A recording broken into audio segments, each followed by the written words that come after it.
আজ আমরা মা বাবাকে বিবাহবার্ষিকী উপলক্ষে ধামাকাদার সারপ্রাইজ দিতে চলেছি। সেটা আপনাদের দেখাবো, হ্যাঁ অপেক্ষা করুন। আর সেটা এখনো পর্যন্ত আমি লিখে দেবো, কেউ কখনো এরকম সারপ্রাইজ দেয়নি, আর আমরা আজ প্রথম দিতে চলেছি। ভিডিওটা শেষ পর্যন্ত দেখবে কিন্তু সবাই, মজা আছে।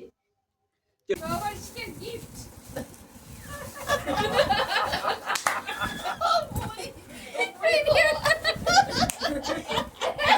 না না, বাবা দুদিন একসাথে নেবে। হ্যাঁ দুজন একসাথে নেবা, আর ওই পাশে মাঝখানে রাখবা। কি কতগুলো গিফট পাই গাইস। আজকে মা বাবার বিবাহ বার্ষিকী, তার জন্য আমরা গিফট দিচ্ছি। নাও ধরো। দেখো এবার আমি গিফট দিচ্ছি, তোমরা দেখতেই পেলে মা বাবা কত খুশি হয়েছে, প্রথমেই দেখে নিলে। এবার একে একে আমরা অনেক কিছু নিয়ে এসেছিলাম, সেটা আমি আর আমার দিদি মিলে মানে পরপর দিয়ে যাচ্ছিলাম। সোমপাপড়ি দিচ্ছে দিদি।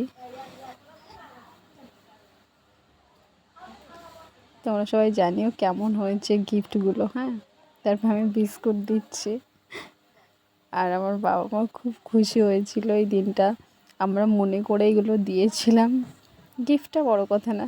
দেখো মর্টিন দিচ্ছি, সাবান, বাসন মাজা, কোলগেট, বিস্কুট আবার। তারপর আমার দিদি চানাচুর দিচ্ছে আর বলছে গোবিন্দভোগ চাল দিয়েছি, তরমুজ একটা, তারপর শসা,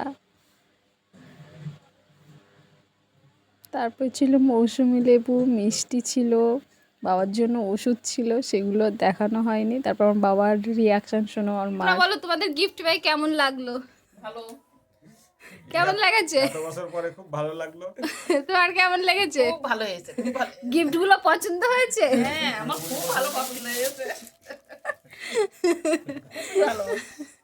ঠিক আছে, তারপর টাটা। ছিল মাংস রান্না করেছিল, এটা আমার বাবার জন্য খাসি, আমার বাবা মুরগি খায় না, আর আমার একটা দিদি খাসি খায় না, তার জন্য মুরগি রান্না হয়েছিল। দেখে নাও কত সুন্দর দেখতে হয়েছে, খেতেও